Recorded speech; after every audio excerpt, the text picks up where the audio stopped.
Welcome to SSC classes. Myself Mamta Sharma. और आज हम अपनी वीडियो क्लास में क्लास 10 के इको पार्ट का फर्स्ट लेसन करने वाले हैं। लेसन का नाम है डेवलपमेंट, मतलब विकास। सबसे पहले विकास होता क्या है?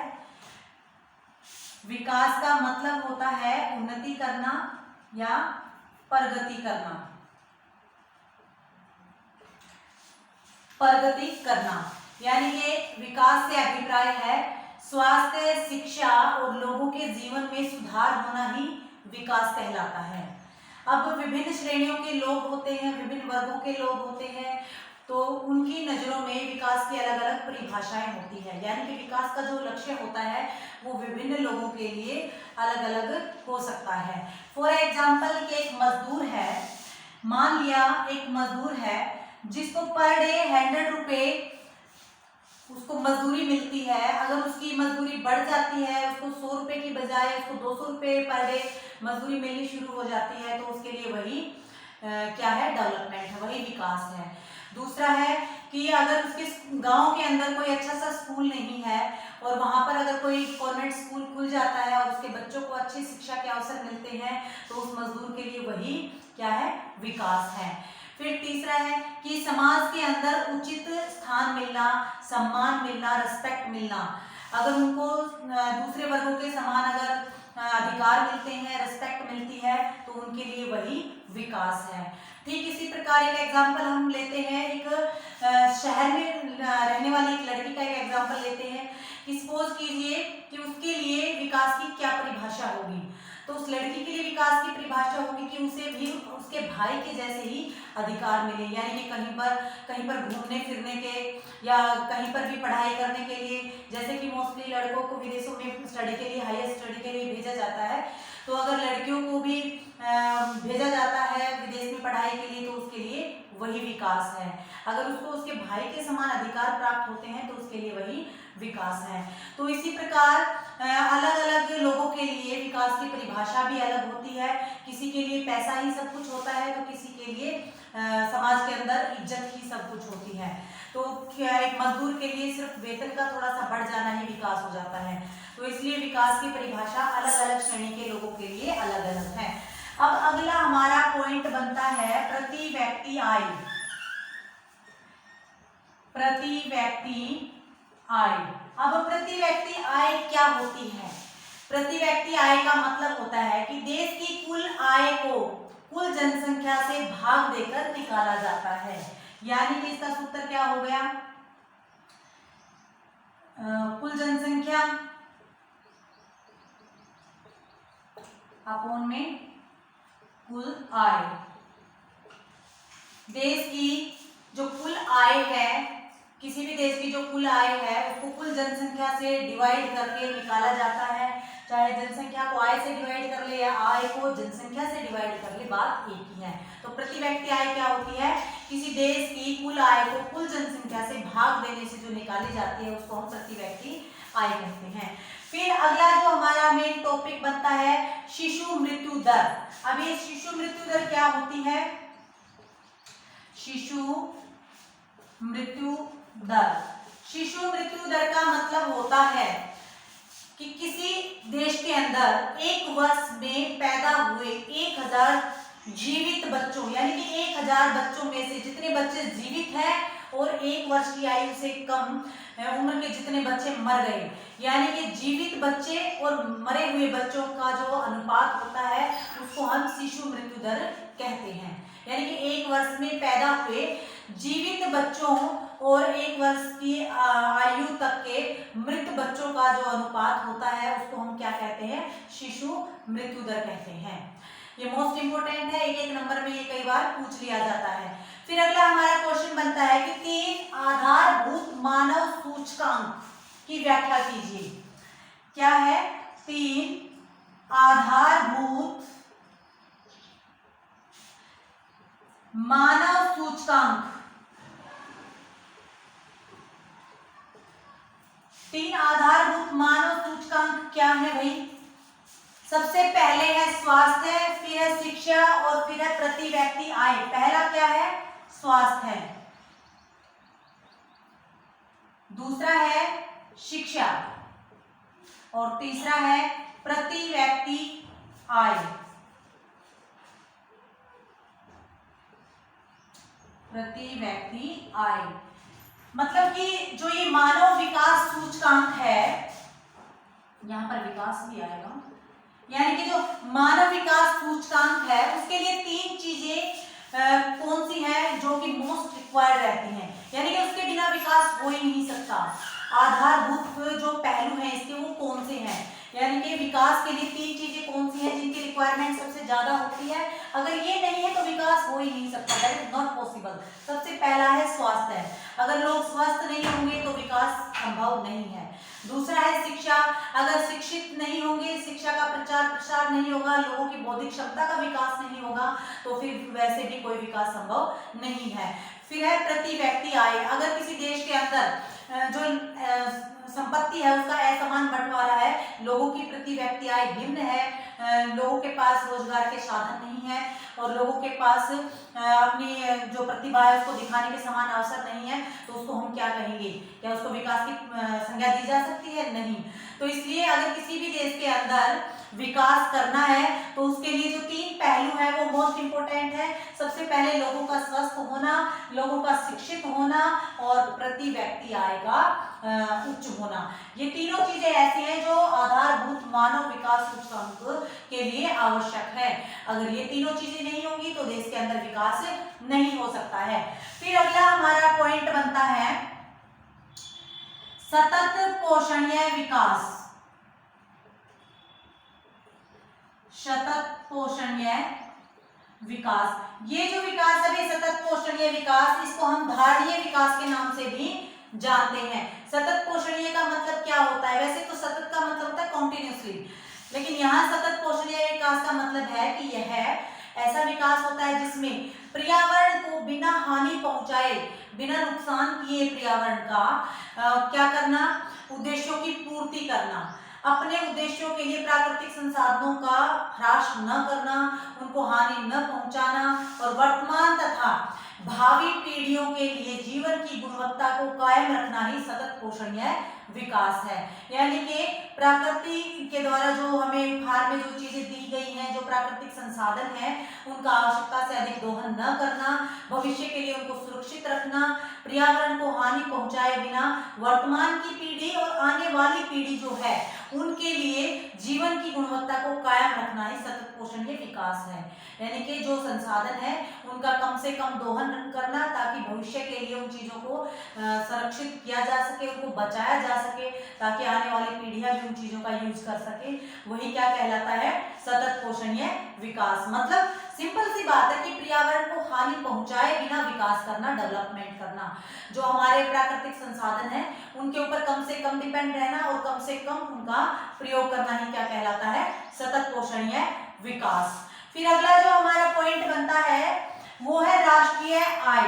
जैसे पहले हमने पढ़ा था प्रति व्यक्ति आय, वैसे ही है राष्ट्रीय आय, यानी कि किसी देश की आय। राष्ट्रीय आय का क्या मतलब होता है? सकल राष्ट्रीय उत्पाद के साथ गरीबी को कम करना। सकल राष्ट्रीय उत्पाद यानी कि जो देश की जो टोटल इनकम है उसके साथ साथ में क्या करना?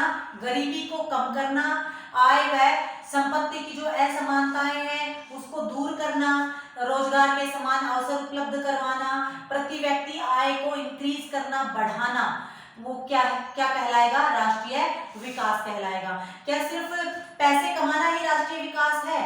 अब मानते हैं, सपोज कीजिए कि बोल दिया जाता है कि बच्चे को स्कूल भेज दिया, उसने कुछ शब्दों को पढ़ना या रटना सीख लिया, तो क्या वो विकास है?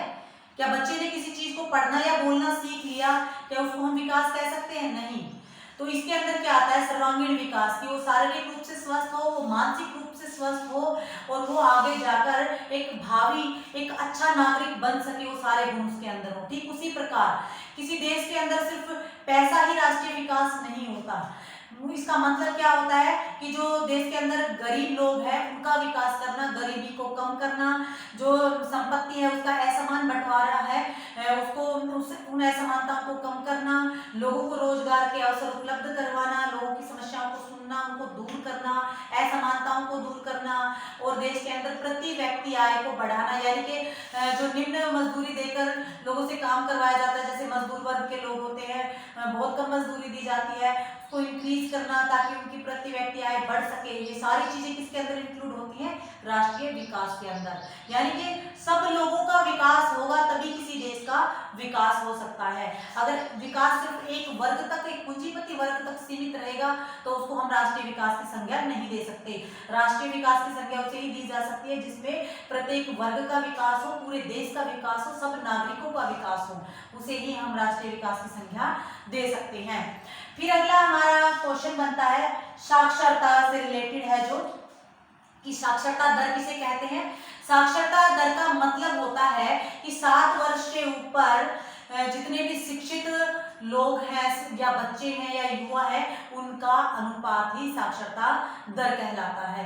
समय समय पर लोगों को साक्षर करने के लिए बहुत सारी योजनाएं चलाई जाती हैं, जैसे 1986 में कोठारी आयोग चलाया गया था, जिसके दौरान साक्षरता मिशन का लक्ष्य रखा गया था कि भाई 14 साल तक के बच्चों को निःशुल्क शिक्षा प्रोवाइड करवाई जाए और जो स्कूल है वो उनके घर से 2 किलोमीटर के अंदर ही हो, और जहाँ तक वो घर घर जाकर एक एक बच्चे को प्रोत्साहित किया जाए कि वो स्कूल आए, शिक्षा ग्रहण करे, और इसी उसके अंदर फिर आगे जाकर मिड डे मील की प्रोसेस शुरू की गई ताकि बच्चों को ज़्यादा से ज़्यादा बच्चों को स्कूल से जोड़ा जाए। तो साक्षरता दर या साक्षरता मिशन क्या है कि ज़्यादा से ज़्यादा बच्चों को शिक्षित करना, और इसी प्रोसेस में क्या क्या किया गया कि 14 वर्ष से नीचे जो बच्चे हैं उनको निःशुल्क शिक्षा प्रोवाइड करवाई जाए और साथ में उनको मिड डे मील भी दिया जाए। तो ये क्या कहलाती है? साक्षरता दर। यानी कि 7 वर्ष से ऊपर सभी जो बच्चे हैं या युवा हैं उन सबको शिक्षित करना। 7 वर्ष से ऊपर जितने भी जो शिक्षित लोग हैं उनका अनुपात क्या कहलाता है? साक्षरता दर कहलाता है। फिर अगला जो हमारा मेन पॉइंट बनता है विकासशील अर्थव्यवस्था। विकासशील अर्थव्यवस्था, विकासशील का क्या मतलब होता है? विकासशील अर्थव्यवस्था, इसे हम कम विकसित अर्थव्यवस्था भी कह सकते हैं। यानी कि वो देश जो या तो लंबे समय तक किसी दूसरे देश के गुलाम रहे हैं या वहाँ पर विकास करने के ज़्यादा साधन वहाँ पर प्रोवाइड नहीं है, तो उसे हम क्या कह सकते हैं? विकासशील अर्थव्यवस्था कह सकते हैं। यानी कि कम विकसित अर्थव्यवस्था भी हम इसको कहते हैं।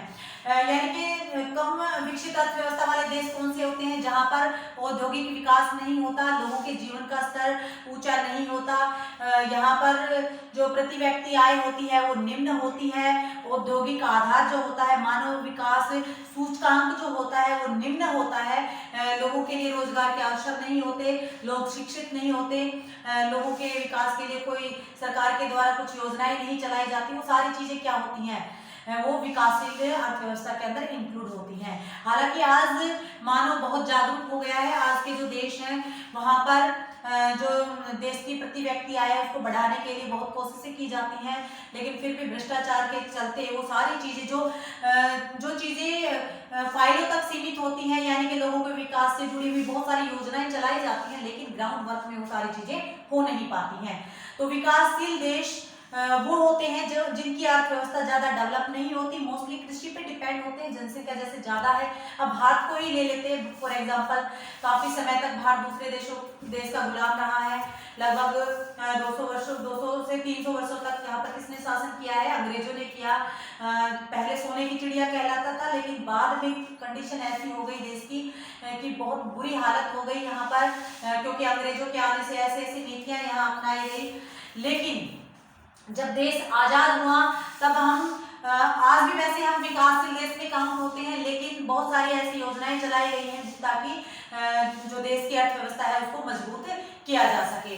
तो विकासशील अर्थव्यवस्था का एग्जांपल अगर हम देना चाहें तो जैसे पाकिस्तान है, बांग्लादेश है, नेपाल है, केन्या है और भारत भी उसमें से एक है। यानी कि हम ज़्यादातर कृषि पे डिपेंड है, ज़्यादा नई जो टेक्निक है अभी यूज नहीं की गई है, और निम्न जो आय है यानी कि प्रति व्यक्ति आय जो है वो अभी ज़्यादा नहीं बढ़ पाई है। फिर दूसरा जो इसी के अंदर बनता है विकसित देश। विकसित देश का मतलब होता है वे देश जिनकी अर्थव्यवस्था डेवलप हो चुकी है, यानी कि जिनकी प्रति व्यक्ति आय उच्च है, भारत की तरह निम्न नहीं है, जिनकी प्रति व्यक्ति आय उच्च है, जहां पर लोग कृषि पे डिपेंड नहीं है, जहां पर उद्योगों का पूरी तरह से विकास हो चुका है और वहाँ जो लोग हैं उनके बीच में जो संपत्ति है उसका ज्यादा है, समान बंटवारा भी देखने को नहीं मिलता है। अगर इसका एग्जाम्पल हम लेते हैं, विकसित अर्थव्यवस्था का अगर एग्जाम्पल हम लेते हैं तो सबसे पहला नाम आता है संयुक्त राज्य अमेरिका, फिर है जापान, जर्मनी है, सिंगापुर है, ये सारे एग्जाम्पल है विकसित अर्थव्यवस्था के। विकासशील अर्थव्यवस्था के एग्जाम्पल कौन से थे? अभी देखा था हमने कि पाकिस्तान है, भारत है, नेपाल है, केन्या है और बांग्लादेश है। और अगर हम विकसित अर्थव्यवस्था का एग्जाम्पल लेते हैं तो संयुक्त राष्ट्र अमेरिका, जापान है, जर्मनी है, सिंगापुर एक्सेट्रा, ये सारे देश क्या है?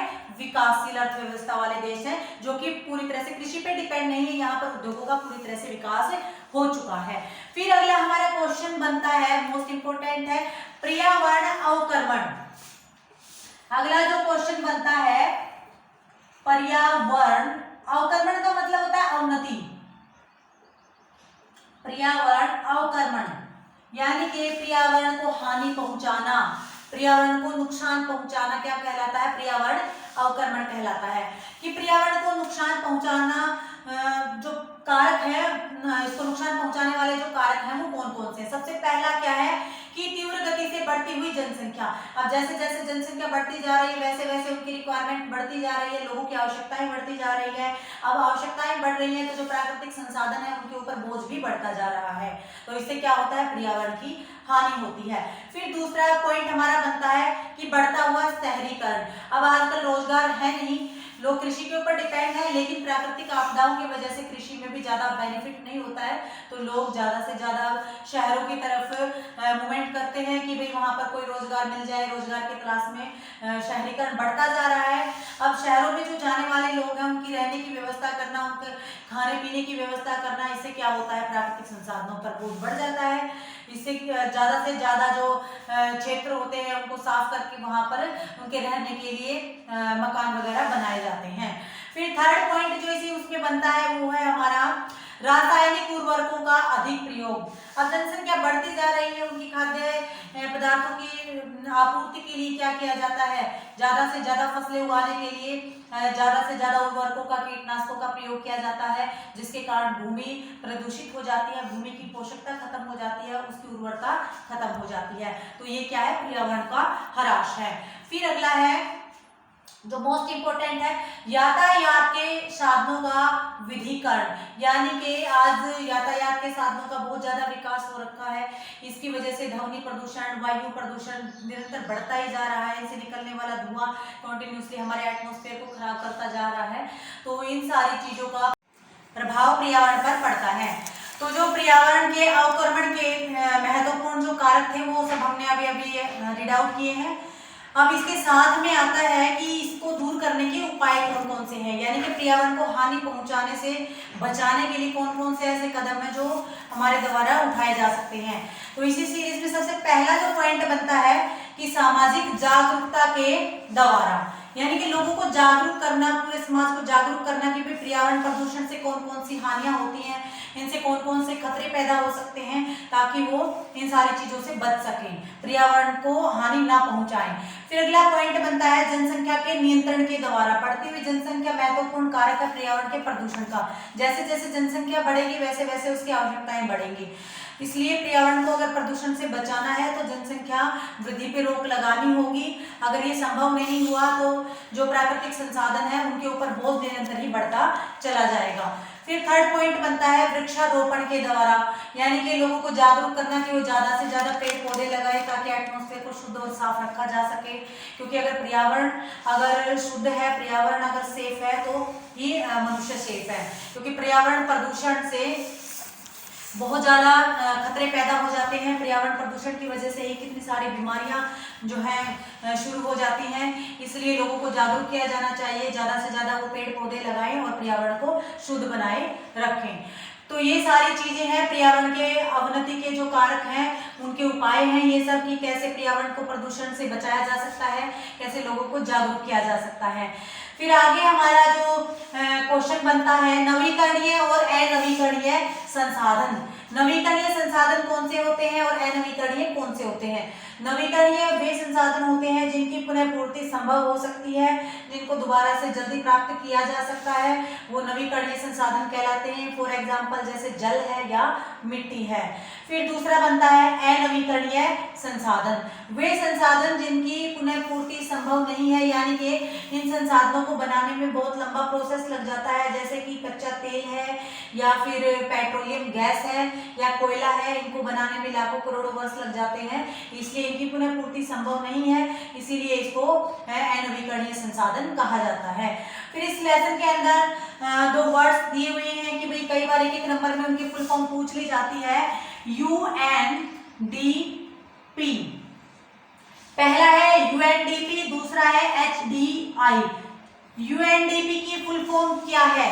UNDP यानी कि यूनाइटेड नेशन डेवलपमेंट प्रोग्राम, मतलब ये है कि संयुक्त राष्ट्र विकास कार्यक्रम, इसकी फुल फॉर्म है यूनाइटेड नेशन डेवलपमेंट प्रोग्राम, यानी कि संयुक्त राष्ट्र विकास कार्यक्रम। एक एक नंबर में क्वेश्चन पूछे जाते हैं। दूसरा है HDI, मानव विकास सूचकांक, यानी कि ह्यूमन डेवलपमेंट इंडेक्स, मानव विकास सूचकांक। ये दोनों कई बार एक एक नंबर में पुटअप कर लिए जाते हैं। फिर अगला बनता है कि जैसे हमने राष्ट्रीय विकास पढ़ा, सबसे पहले विकास फिर राष्ट्रीय विकास, तो तीसरे नंबर पे आता है कि आर्थिक विकास क्या होता है। आर्थिक विकास में होता है कि जो देश के अंदर निम्न वर्ग के लोग हैं उनके उद्धार के लिए कार्य करना, यानी कि लोगों की आय को बढ़ाना, उन्हें सारी सुविधाएं प्रदान करना, उन्हें समाज के अंदर समानता का अधिकार दिलाना, उनको रिस्पेक्ट दिलवाना, ये सारी की सारी जो चीजें हैं वो आर्थिक विकास के अंदर आती हैं। यानी कि आर्थिक का मतलब होता है कि उनकी इनकम को बढ़ाना, उनके वेतन को इंक्रीज करना, जो कम आय वाले जो लोग हैं उनके वेतन को बढ़ाना और उनको समाज के अंदर उचित स्थान दिलवाना, रिस्पेक्ट दिलवाना, उनकी जो आय की असमानता है उसको दूर करना, ये सारे आंकड़े किसके अंदर आते हैं? ये आते हैं आर्थिक विकास के अंदर। तो आज का जो लेसन था विकास, बहुत इजी लेसन है, कुछ भी इसके अंदर ऐसा डिफिकल्ट है नहीं। विकास की परिभाषा है, फिर विकास का जो विभिन्न जो श्रेणी के लोग हैं उनके लिए उसका क्या मीनिंग है, और उसके बाद में फिर प्रति व्यक्ति आय क्या होती है, शिशु मृत्यु दर और आधारभूत मानव विकास सूचकांक, उसके बाद में सतत पोषणीय विकास और विकासशील और अविकसित अर्थव्यवस्था। बहुत ही इजी लेसन है। आई होप आपको ये समझ आया होगा, पसंद आया होगा और बहुत इजी है।